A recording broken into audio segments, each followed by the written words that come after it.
Hello lovelies. Wendy's put out a role-playing game.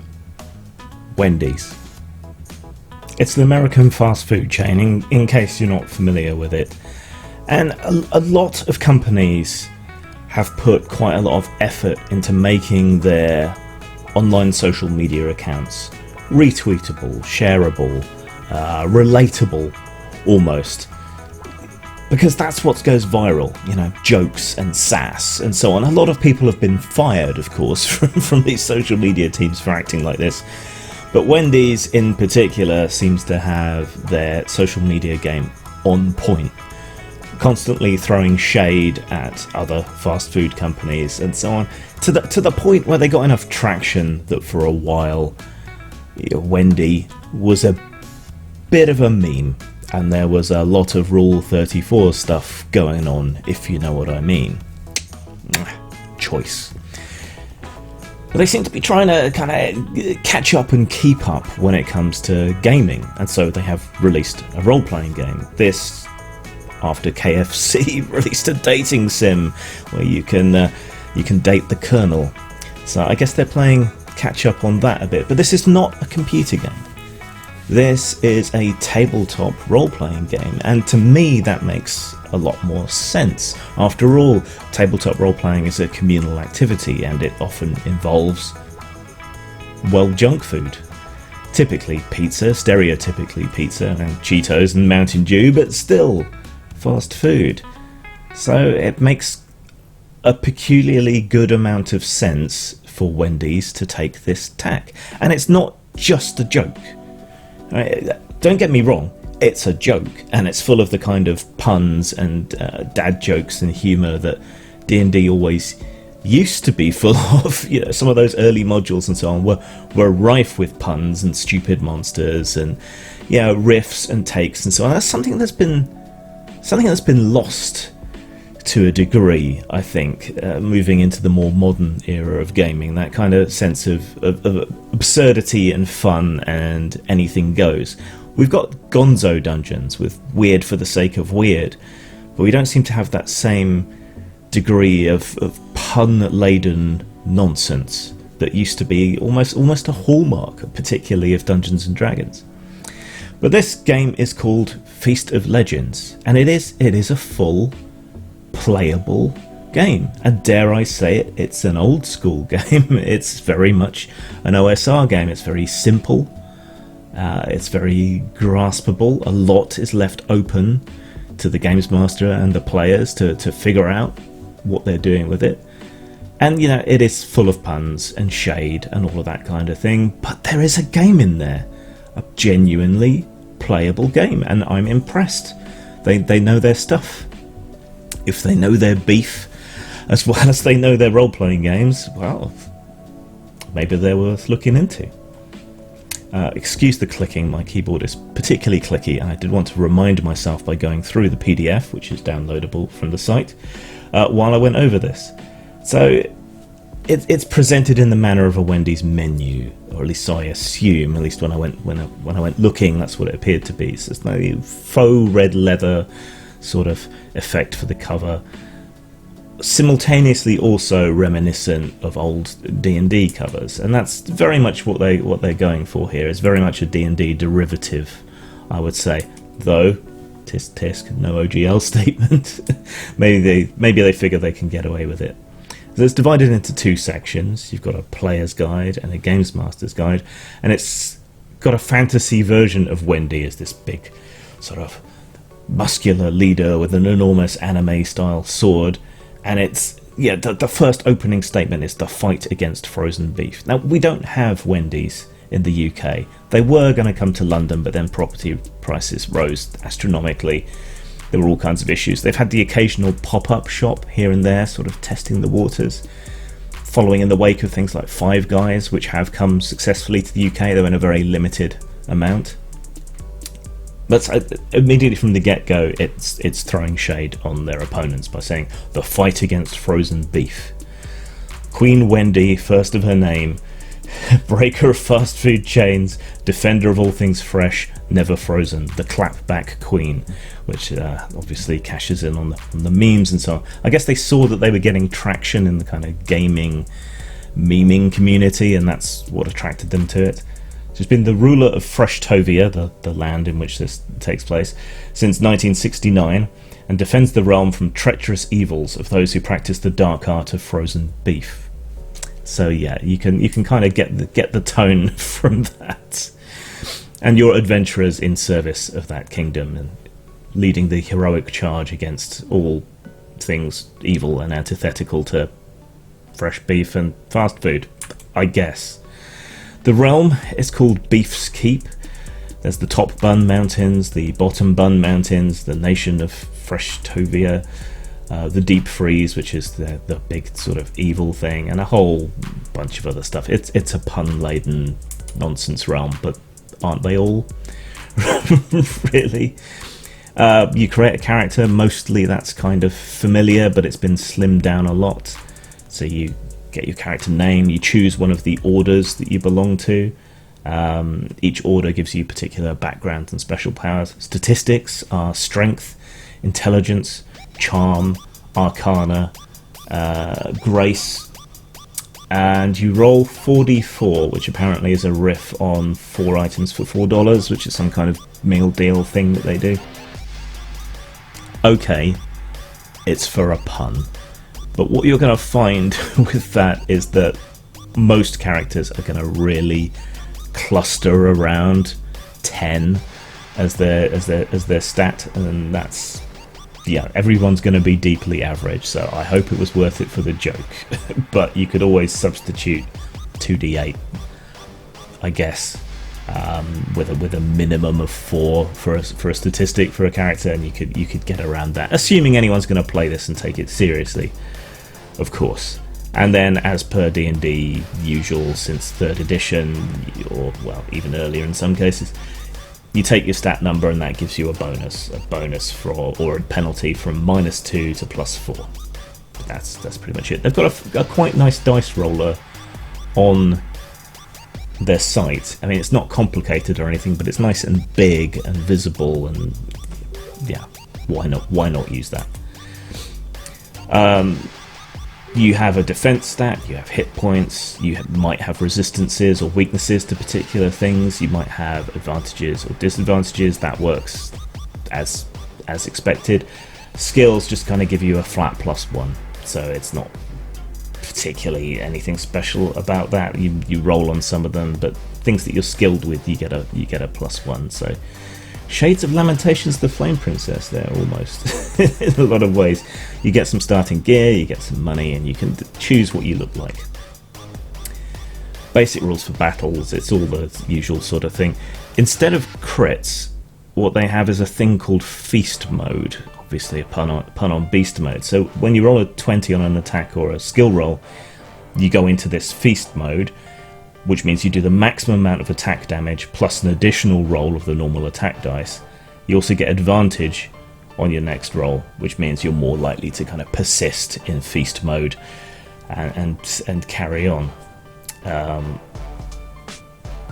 Yeah, so that's kind of interesting. It's kind of how you might gain confidence and roll on and roll on and roll on. You know, that's a rule and an idea that might be worth half-inching from this game, which just goes to show how, yeah, this is a real, genuine attempt to make a game.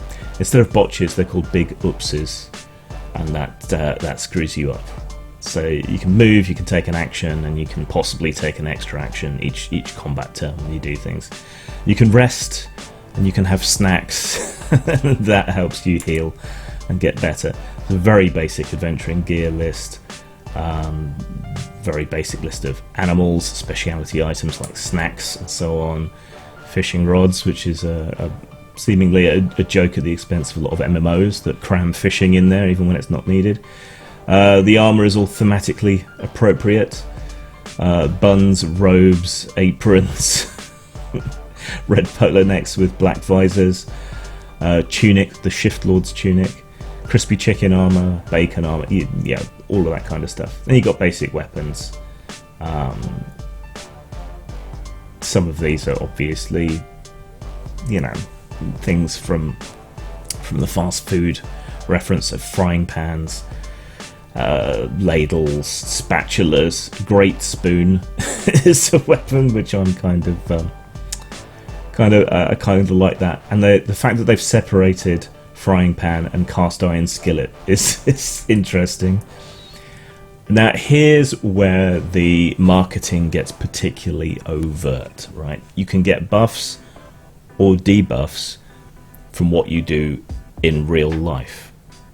So you can buff your character and get bonuses by eating Wendy's food, but if you eat anything else from any of their rivals, you get debuffs. Now, given that there's no Wendy's in the UK, you're going to be playing the game on hard mode. Obviously, because you can't get Wendy's. So there you go. But this is cunning, right? When I'm having serious discussions about game design, I will often talk about how you can use the rules to incentivize player behavior or games master behavior or interpretation of what you've written, right? Even though people can ignore the rules, if you have the rules, people tend to follow them, and so you can use that to encourage certain behavior. It's maybe a little bit sinister, maybe a little bell-ringy, perhaps a bit Pavlov's dog, but still. So by encouraging you to buy and eat Wendy's at the table, people are going to do that. There you go, particularly if they have special sessions to play this semi-joke game. People are going to get Wendy's in for the bonuses, so you know it's going to work. It's not the only game that has been influenced by things in real life. There was an old paperback RPG called Monster Horror Show. I think the GM was called Were-Wizard in it. I've got a copy somewhere, but I'm not going to dig it out just for this video. But when you became an adventurer, it was essentially you transferring into the other world, which, you know, a very kind of Narnia-esque or Ill-Earth-esque sort of idea that this was aimed more at kids. And so you could take things from the real world into the fantasy realm. You could put down a hoop, or you could designate a carpet or sort of, you know, a rug or whatever as being a sort of zone, and then you could take items from reality into the other world. So if you had change in your pockets, you know, you got copper coins, silver coins, or gold coins, depending on what you had. Paper money turned into just useless bits of paper. But, you know, you could grab weapons if you happen to have them around the house for whatever reason, and you could take them into the fantasy world with you. So yeah, this isn't a new idea, but interesting nonetheless. Now, when you create your character, you also choose an order, and the orders are based on particular aspects of the Wendy's menu, apparently. Again, like I say, there are no Wendy's in the UK, so I'm probably missing a lot. So there's the order of the spicy chicken sandwich. You get a certain level of base defense, you get a certain level of base hit points bonuses, you get other bonuses, you get skills according to the order that you're in, you get things that you can't use, plus you get special skills, which are kind of somewhere between spells and feats, that sort of thing. They can give you special super abilities, like the level 1 ability for the order of the spicy chicken sandwich. Their first level ability is they can reach out and touch an adjacent enemy with spice left on their fingertips. If the attack hits, they do extra damage, heat damage. So yeah. That's just the kind of thing.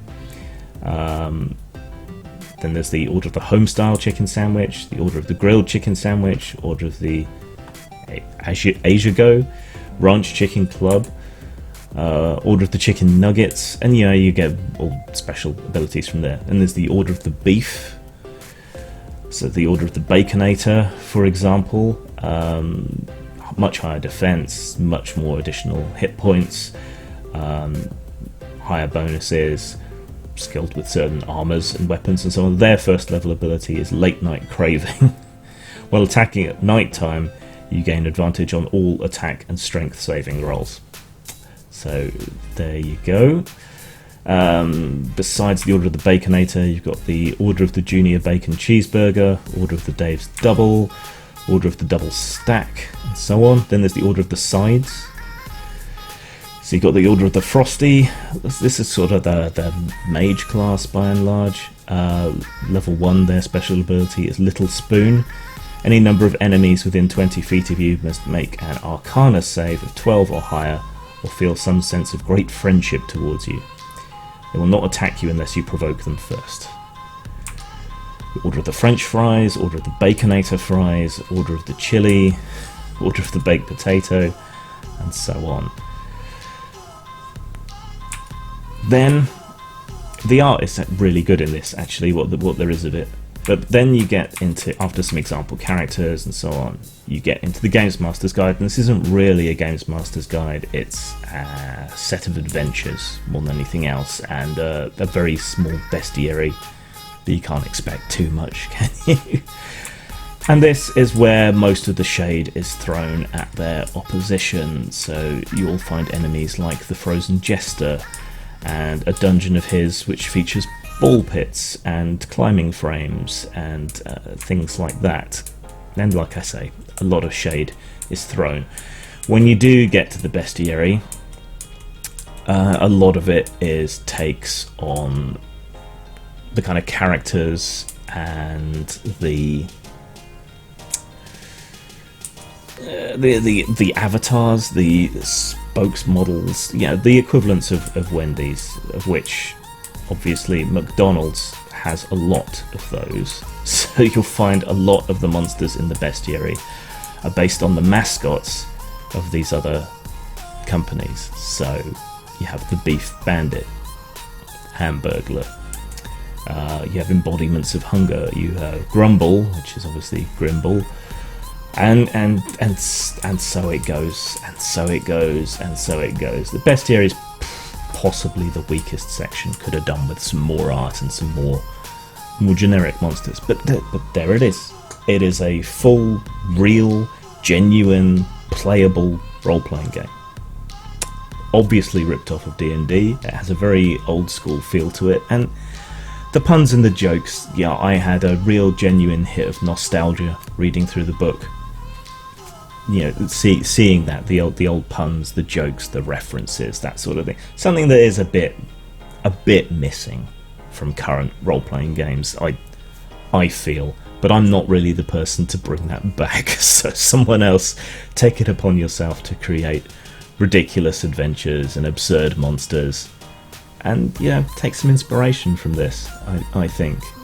It's worth picking up for a laugh and for a read, and to appreciate the effort they've put in to making a genuine RPG. Now, I realise by making this video and talking about this, I'm doing their marketing for them. I'm helping create social media buzz and whatever. But it serves me, and I feel like this is a great example of how we're back into almost a golden age of role-playing games, particularly Dungeons and Dragons, but role-playing games as a whole. A lot of people are going to be hooked on these games for life. It's brought fresh blood into the hobby.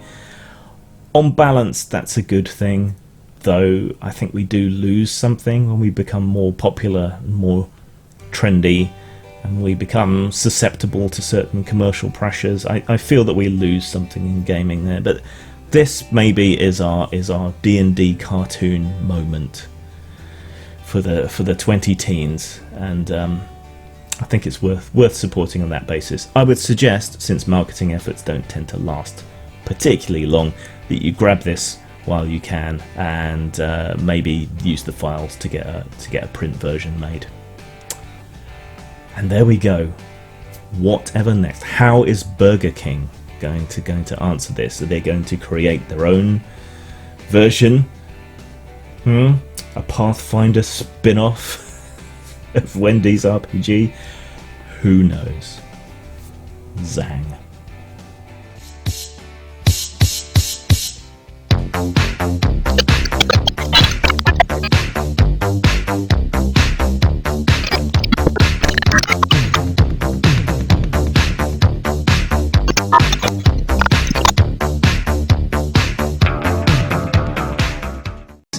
happen. I can get you anything you want. You just have to talk to me. Talk to me. Talk to me. Talk to me. I'm your priest. I'm your shrink. I'm your main connection to the switchboard of souls. I'm the magic man. The Santa Claus of the subconscious. You say it. You even think it. You can have it.